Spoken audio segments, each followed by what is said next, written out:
PMC Hindi से जुड़े latest updates पाने के लिए हमें सोशल मीडिया पर फॉलो करें।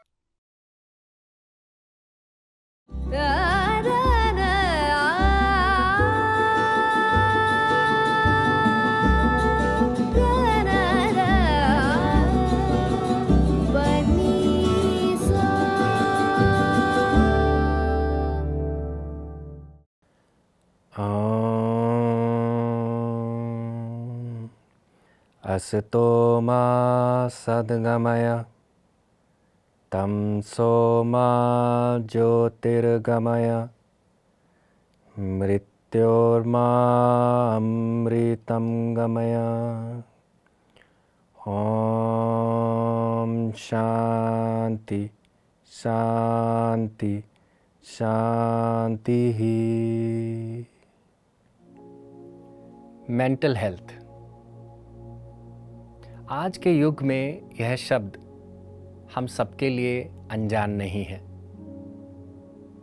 आजकल हर कोई इस मेंटल हेल्थ की बात करता है, फिर भले ही वो स्कूल हो या कॉरपोरेट्स हों या कोई एनजीओ हो, सब जगह पर इसकी चर्चा है। हालांकि इसकी चर्चा होना हमारे खुद की प्रगति के लिए एक बहुत अच्छा संदेश है, एक बहुत अच्छा इशारा है, क्योंकि जहां हम पहले केवल फिजिकल बॉडी का उपचार, उसका स्वास्थ्य, केवल उसी की ही बात करते थे, पर आज हम मेंटल हेल्थ यानी कि हमारा मन किस अवस्था में है, किस स्वास्थ्य में है, उस पर भी तवज्जो दे रहे हैं। पर क्या आपने कभी सोचा है कि इस मेंटल हेल्थ का जो बैलेंस हमारा है, उसका जो संतुलन है, वो क्यों बिगड़ जाता है?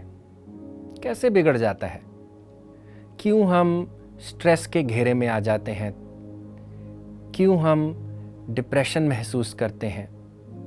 क्यों आए दिन हम एंजाइटी के केसेस को देखते हैं? क्यों हमारे भीतर डर, अलग अलग तरह के डर पैदा होने लगे हैं?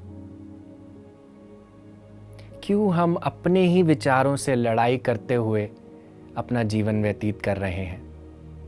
दोस्तों, अगर आप इन सब कारणों को देखें, आप देखेंगे इसकी जड़ में जो एक मूल कारण है, वो है अकेलापन। मैं अकेला हूँ, एंजाइटी है। मेरे साथ कोई नहीं है, डिप्रेशन है। मैं कुछ किसी से कहना चाहता हूँ, पर लोग क्या कहेंगे, इसलिए मैं अपने शब्द खा जाता हूँ। अपने भीतर सोचना, मुझे कोई प्यार नहीं करता, मैं किसी के प्यार के काबिल नहीं हूँ, क्या मेरा कोई दोस्त है? ये सब कहाँ इशारा करता है? हमारे खुद के अकेले होने पर। जब हम बच्चे थे, हम छोटे होते से सीखते आए हैं कि समाज में कैसे उठना बैठना है, चलना है, कैसे अपने आप को प्रस्तुत करना है। फिर चाहे हमारे मैनरिज्म से हो या आगे जाकर हमारी पर्सनैलिटी डेवलपमेंट हो, हमने सब अपने स्कूल में सीखा। पर क्या किसी स्कूल ने आपको सिखाया कि खुद के साथ कैसे बैठना है? क्या किसी स्कूल ने हमें बताया कि जब अकेलापन हो तो क्या करना चाहिए? क्योंकि जीवन तो नाम है चलते जाने का। जो व्यक्ति रुक जाएगा तो उसका इस जीवन में होने का तो मकसद ही कुछ नहीं है। अकेला व्यक्ति यानी कि बोर व्यक्ति। कभी आपने देखा है, जो कॉरपोरेट्स में कोई व्यक्ति अगर अकेला रह जाए, अपने साथियों के झुंड में नहीं है, अकेला लंच करता है, भले ही वो एक कारखाने में हो या एक स्कूल में हो, कैसे लोग सब उसे देखते हैं? अरे ये तो बोर है, अरे ये तो चिपकू है। उसको अच्छा नहीं समझते, उसमें कोई खामी है, इसीलिए उसका कोई दोस्त नहीं है। पर दोस्तों, आज हो या कल के बाद हो, हम सब एक समय पर अकेले होने वाले हैं, अकेले जीने वाले हैं। अब उस अकेले के लिए आप कितना तैयार हैं, ये आप पर निर्धारित करता है कि आप आज से अपने अकेले होने के साथ हैं या नहीं। क्योंकि अभी तो हम इस विचार के साथ ही नहीं जुड़ते कि मैं कैसे अकेला रह लूँ। आज घर बैठा हूँ, छुट्टी है, बीवी बच्चे भी गए हुए हैं, मैं घर में अकेला हूँ, तो अपने अकेलेपन को मैं कैसे भरूँगा। मैं टीवी चलाऊँगा, फिर बाहर घूमने जाऊँगा, दोस्तों के साथ पार्टी करूँगा, अपने अकेलेपन को दबाने का प्रयास करूँगा, क्योंकि अकेला होना बोर होना। आज जो कहानी मैं आपके साथ बांटने वाला हूँ, वो कहानी है हमारे अकेलेपन को लेकर, कि क्यों हमारे लिए ज़रूरी है खुद के साथ समय व्यतीत करना। अब उस समय व्यतीत करने को जो अचेत है वो तो अकेलापन ही कहेगा, पर जो सचेत है उसके लिए वो मार्ग बन जाएगा खुद को जानने का। एक ऐसी कहानी जो है एक बहुत सौम्य बालक की, जिससे हमें बहुत कुछ सीखने को मिल सकता है। ये कहानी है सत्यकाम की। ये कहानी वर्णित है हमारे छांदोग्य उपनिषद में। तो दोस्तों, जब भी आज से आप कोई भी कहानी, उपनिषदों की कहानी सुने, आप सबको उसके साथ एकाग्रचित होकर सुनना है। क्योंकि जब आप कहानी एकाग्रचित होकर उसके साथ सुनेंगे तो वो कहानी खुद ब खुद आपसे बोलेगी, आपको खुद की वास्तविकता का दर्शन देगी। तो आइए इस सत्यकाम की कहानी को जानते हैं। बहुत समय पुरानी बात है। सत्यकाम एक छोटा सा लड़का अपनी माँ के साथ एक गांव में रहता होता है। हमारे पूर्वज नाम ऐसे ही किसी का रख नहीं देते थे। हमें कहा जाता है ना कि जैसा नाम होगा वैसी तुम्हारी सीरत बनती है। तो सत्यकाम अपने नाम को पूरी तरह से जस्टिफाई करता था। सत्यकाम एक सौम्य प्रवृत्ति का लड़का था और बहुत ठहराव था उसके भीतर। सत्य को जानने की उसके अंदर तीव्र इच्छा थी। एक दिन वो अपनी माँ के पास गया और उसने अपनी माँ को कहा कि माँ, मैं किसी गुरु के नीचे ब्रह्मचर्य का पालन करना चाहता हूँ, उसके नीचे ज्ञान अर्जित करना चाहता हूँ। जब उसकी माँ ने यह सुना तो वो बहुत खुश हुई। पर जब मैं किसी गुरु के पास जाऊंगा तो गुरु मेरा कुल पूछेगा, तो माँ मुझे बताओ मेरा कुल क्या है। सत्यकाम की माँ का नाम है जबाला। तो जब वो अपने बच्चे से ये प्रश्न सुनती हैं तो उसे बताती हैं कि पुत्र, जब मैं जवान थी तब मैं एक राजा के पास दासी बन के रहती थी और उस राजा के पास बहुत सारे मेहमान आते थे। उन सब मेहमानों की मैंने सेवा की और सेवा करते हुए तुम हो गए। उन सब में से मुझे नहीं पता कि तुम्हारे पिता कौन हैं, इसीलिए मुझे नहीं पता तुम्हारा कुल कौन सा है।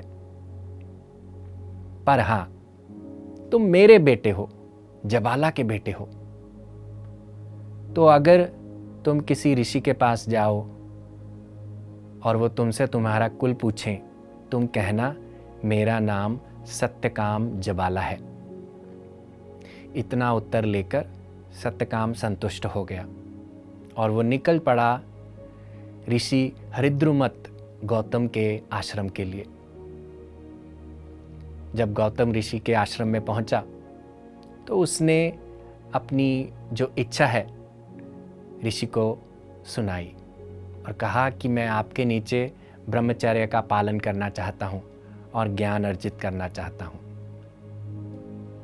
अब जब गौतम ऋषि ने यह सुना तो वास्तविक था पहला प्रश्न पूछना कि तुम्हारा कुल क्या है।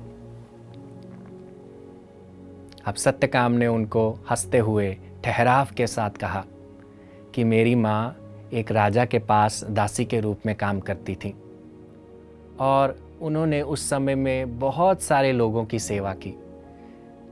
सेवा करते करते मेरा जन्म हो गया, इसीलिए उनको नहीं पता कि मेरे पिता और मेरा कुल कौन सा है। पर क्योंकि मैं अपनी माँ का बेटा हूँ, मेरा कुल जबाला है और मेरा पूरा नाम सत्यकाम जबाला है। अब जब ऋषि ने ये उत्तर सुना तो ऋषि चकाचौंध हो गए, आश्चर्यचकित हो गए। जिस प्रकार से उस बच्चे ने अपना सत्य बोला, ऋषि जान गए कि यह बोलने वाला और कोई नहीं, ये ब्राह्मण ही है। और ऋषि ने उसे अपना शिष्य स्वीकार किया। तो दोस्तों, अभी कहानी के लिए हम यहाँ पर रुकते हैं और देखते हैं कि पीछे क्या हुआ। तो जबाला एक दरिद्रा थी और उसका बेटा क्योंकि दरिद्र जाति में पैदा हुआ है, वो भी दरिद्र है। पर देखिए कैसे हमारे ऋषि अपने शिष्य को चुनते थे। किसी का जन्म होना उसका कुल निर्धारित नहीं करता, किसी के कर्म उसका कुल निर्धारित करते हैं। ब्राह्मण होना अर्थात ब्राह्मण जाति में पैदा ना होना, पर ब्राह्मण की अवस्था का आचरण रखना। और ब्राह्मण कौन है? ब्राह्मण वो है जो सत्य से घबराता नहीं है। ब्राह्मण वो है जो सत्य ही बोलता है और कुछ नहीं बोलता। तो जब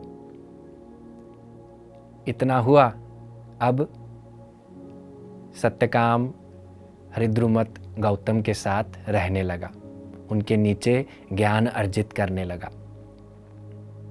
एक दिन गौतम ऋषि ने उसको बुलाया और एक कार्य दिया।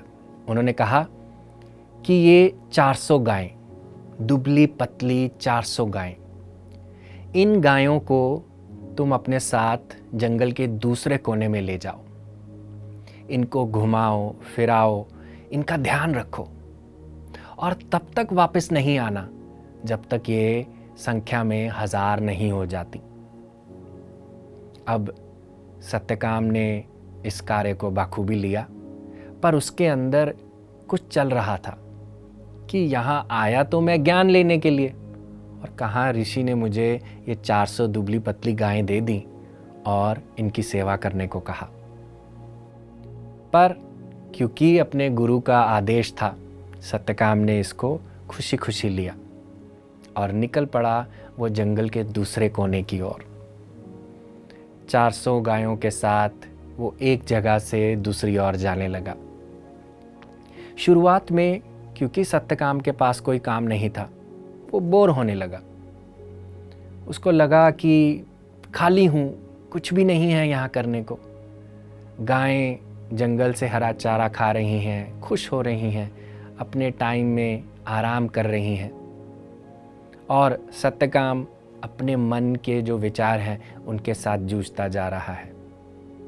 पर धीरे धीरे जैसे जैसे समय व्यतीत होने लगा और सत्यकाम जो उसकी अवस्था थी उसके साथ स्वीकृति में आने लगा, तो उसका मन शांत होने लगा।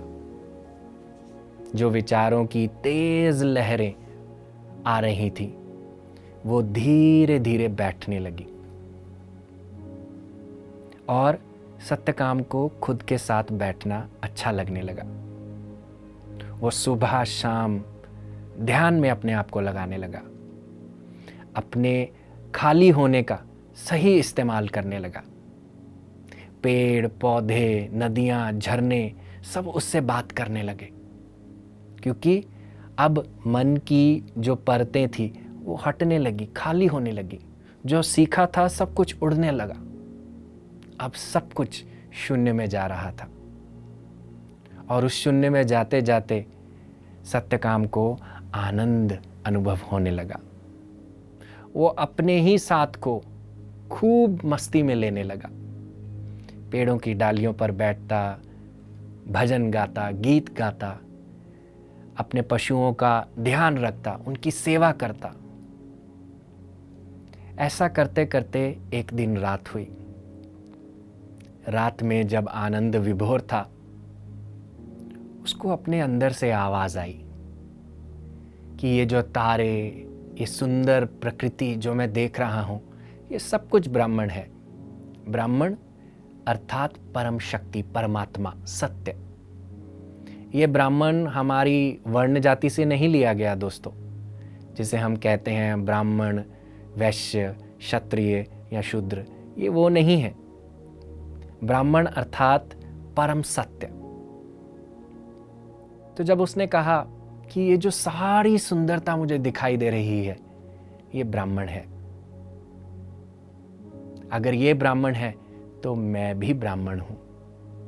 ऐसा ज्ञान उस खालीपन में उसके अंदर उभरने लगा।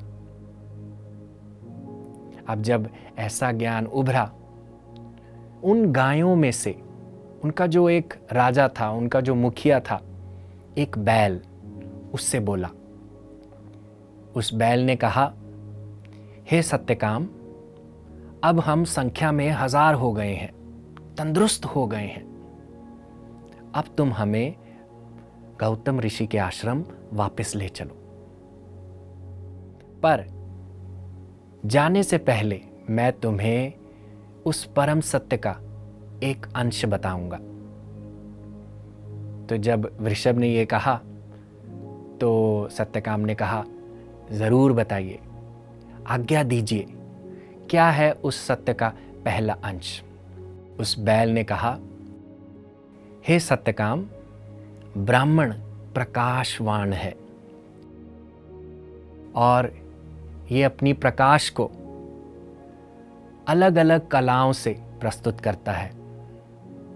इसकी पहली कला है उत्तर, दूसरी कला है दक्षिण, तीसरी कला है पूर्व और चौथी कला है पश्चिम। और जो कोई भी इस प्रकाशवान स्वरूप पर ध्यान करता है, वो खुद ही प्रकाशमय हो जाता है। इतना ही, इससे अगला ज्ञान तुम्हें अग्नि देगी।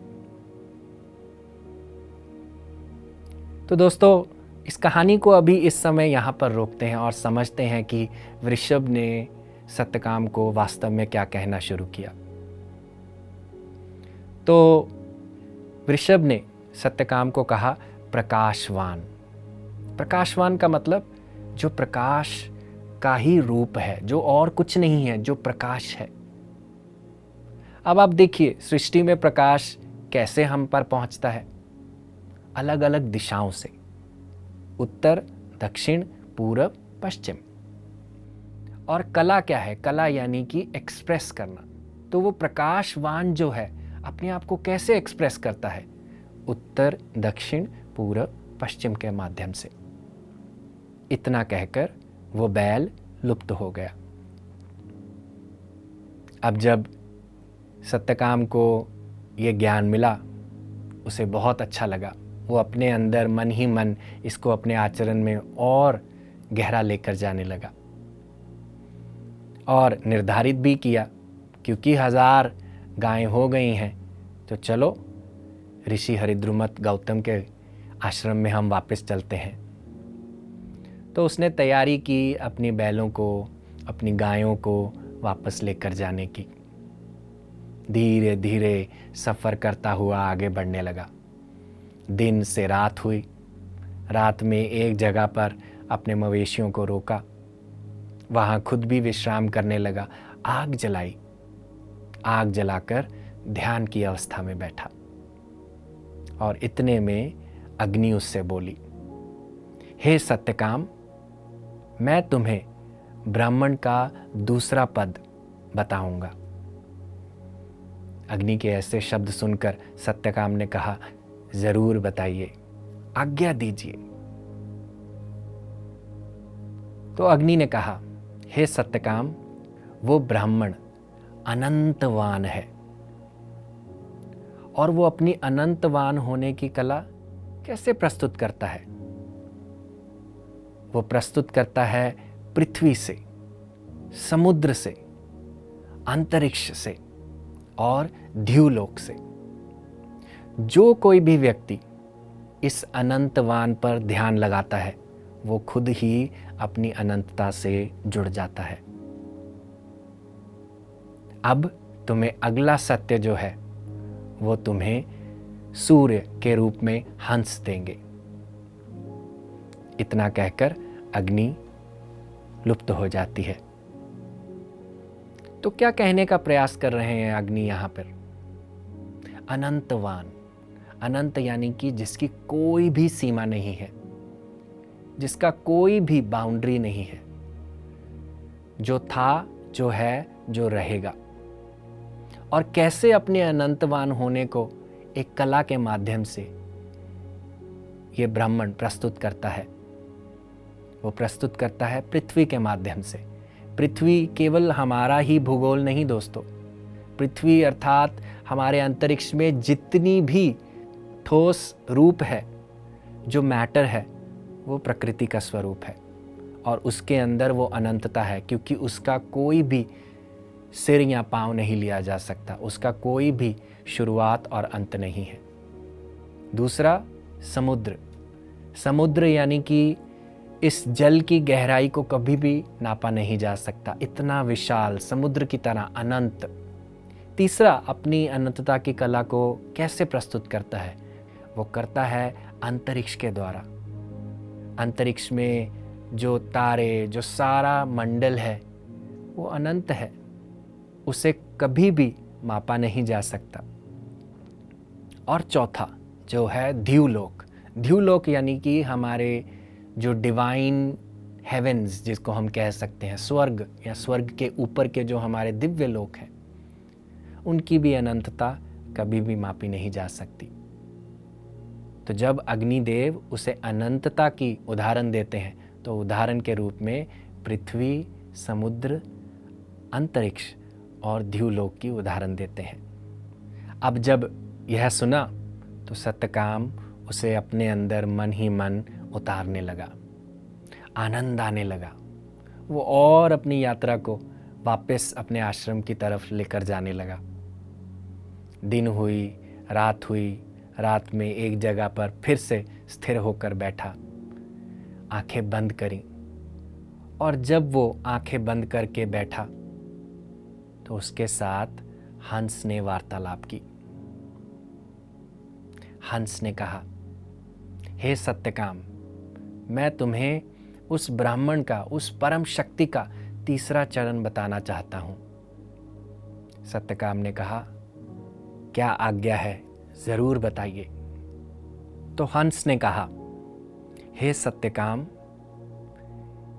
ये ब्राह्मण ज्योतिषमान है और ये अपनी ज्योतिषमान होने की जो कला है कैसे प्रस्तुत करता है? ये प्रस्तुत करता है अग्नि से, सूर्य से, चंद्र से और बिजली से। जो कोई भी इस ज्योतिषमान स्वरूप पर ध्यान करता है, उसके साथ बैठता है, वो खुद ही ज्योतिर्मय हो जाता है। इतना कहकर हंस ने कहा, अब चौथा भाग तुम्हें मदगु बताएगा। तो क्या कहा हंस ने? हंस ने बताया, ब्राह्मण जो है वो ज्योति स्वरूप है। ज्योतिषमान यानी कि हर चीज में जो ज्योति के समान प्रस्तुत है वो ब्राह्मण है। तो हमारा सबसे पहला अग्नि, अग्नि के अंदर ज्योति है। हमारा चंद्र, चंद्र शीतल है पर तब भी उसके अंदर ज्योति है। और अंत में हमारी बिजली, क्योंकि वो ज्योति का ही एक स्वरूप है। तो ये सब कुछ भी ब्राह्मण है। सत्यकाम ने इस सत्य को अपने अंदर उतारा और धीरे धीरे अपनी यात्रा को आगे की ओर लेकर जाता गया। एक समय पर जब आंखें बंद करके फिर से बैठा तो मदगु ने दर्शन दिया। मदगु अर्थात जो जल में रहने वाला जीव या पक्षी होता है, उसको हम मदगु कहते हैं। तो मदगु ने कहा, हे सत्यकाम, मैं तुम्हें इस ब्राह्मण का चौथा पद बताऊंगा। सत्यकाम ने कहा, जरूर बताइए, क्या आज्ञा है। मदगु ने कहा, हे सत्यकाम, वो ब्राह्मण आयतनवान है और वो अपनी कला को प्रस्तुत करता है प्राण के माध्यम से, चक्षु के माध्यम से, कानों के माध्यम से और मन के माध्यम से। इतना कहकर वो मदगु भी लुप्त हो गया। क्या कहा मदगु ने? आयतनवान। आयतनवान यानी कि जो तन लेता है, जो तन में बसता है, जो तन को धारण करता है। क्या धारण करता है और कैसे अपने आप को प्रस्तुत करता है? प्राणों के माध्यम से, क्योंकि शरीर में जो प्राण चल रहे हैं, फूल, पेड़, पौधों में जो भी प्राण चल रहे हैं, उसने एक तन धारण किया है। हमारे अंदर जो प्राण है, उसने मेरा शरीर धारण किया है, आपका शरीर धारण किया है। फिर चक्षु, चक्षु जिससे हम देखते हैं, कान जिनसे हम सुनते हैं। इन पांचों इंद्रियों में से सबसे ज़्यादा काम इनसे करते हैं, इसीलिए इसकी चर्चा करते हैं। और अंत में कहते हैं जो सबसे विशालकाय है इन सब में, मन। क्योंकि वो कहते हैं ना, मन के हारे हार, मन के जीते जीत। तो मन भी और कुछ नहीं है, ब्राह्मण है। मन अपने सत्य से दूर तब होता है जब खुद को अपना राजा समझने लगता है। वास्तव में मन दास है उस परम शक्ति, उस सतचित आनंद का। तो इतना कहकर जब मदगु लुप्त हुए और सत्यकाम इस सत्य को अपने अंदर धारण करता गया, करता गया, करता गया, यात्रा करते करते धीरे धीरे पहुंच गया अपने ऋषि के आश्रम। दूर से जब गौतम ऋषि ने उसको आते हुए देखा तो ऋषि की खुशी की कोई भी सीमा नहीं थी। उसने देखा कि सत्यकाम के मुख पर एक अलग शांति है, उसका चेहरा चमक रहा है, उसकी ललाट एक ज्योति के समान उठ रही है। और जब ऐसा देखा तो खुद के मन में सोचा, मेरे शिष्य को परम सत्य मिल गया है, वो जान गया है वो क्या है।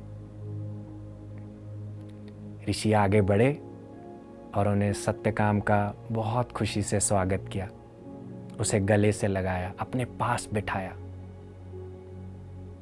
और सत्यकाम ने कहा, 1000 गायें हो गई हैं और आपका दिया हुआ कार्य पूरा हो गया है।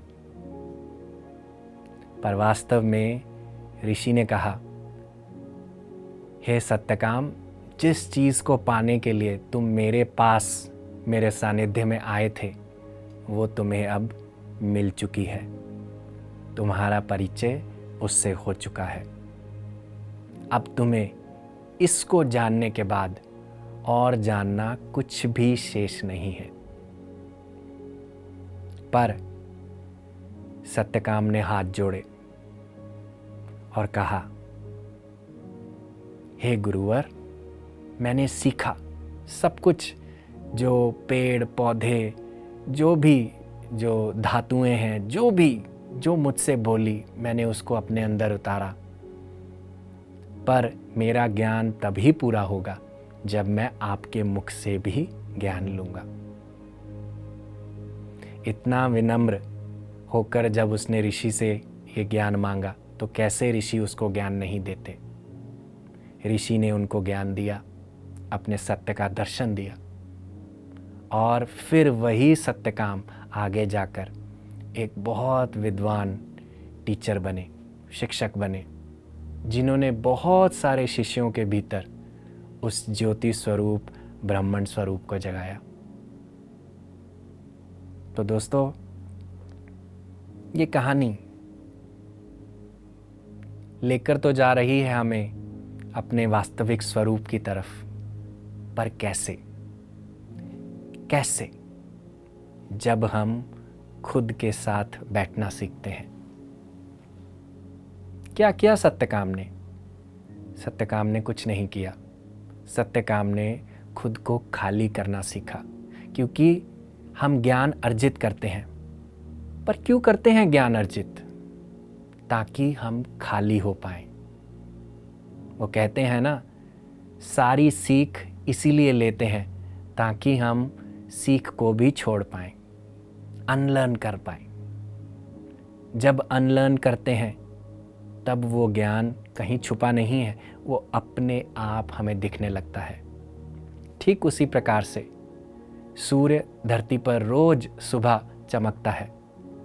सूर्य कभी भी ऊपर नीचे नहीं होता। मैं कहूँ सूर्य अस्त हो गया, सूर्य उदय हो गया, सूर्य वही है। पर पृथ्वी उसके इर्द गिर्द इस प्रकार से घूमती है कि हमें लगता है सूर्य अस्त और उभर रहा है। पर आत्मा का सत्य सूर्य की तरह ही है। वो कहीं नहीं जाता, वो अपनी जगह पर ही खड़ा रहता है। हम ही इधर उधर घूम जाते हैं और उससे दूर हो जाते हैं। तो वास्तव में दोस्तों, अगर हम खुद को जानना चाहते हैं तो हमें खुद के साथ बैठना ज़रूर चाहिए। बोर होना यानी कि आप खुद से बोर हो गए हैं। कभी आपने किसी बच्चे को देखा है बोर होते हुए? क्योंकि बच्चा खुद से इतना कनेक्टेड होता है कि बोरियत नाम की कोई चीज़ नहीं। वो अपने आप में ही अपने से ही दोस्ती कर लेता है। तो जब जीवन में कभी भी आपको अकेले बैठने का मौका मिले, इसको खुशी खुशी स्वीकार करें। इस्तेमाल करें ध्यान करने के लिए, इस्तेमाल करें उसे अध्ययन करने के लिए, इस्तेमाल करें खुद के साथ समय व्यतीत करने के लिए, अपनी कला को एक्सप्रेस करने के लिए। खाना बनाएं, अपने लिए खाना बनाएं, अपने साथ बैठें, कुछ लिखें। ऐसा करने से जब हम अपने आप से दोस्ती करते हैं तो कैसे अपने दिव्य स्वरूप से दोस्ती नहीं करेंगे। तो दोस्तों, अकेलापन या खुद के साथ समय, इसका चुनाव आपको करना है। हरिओम तत्सत।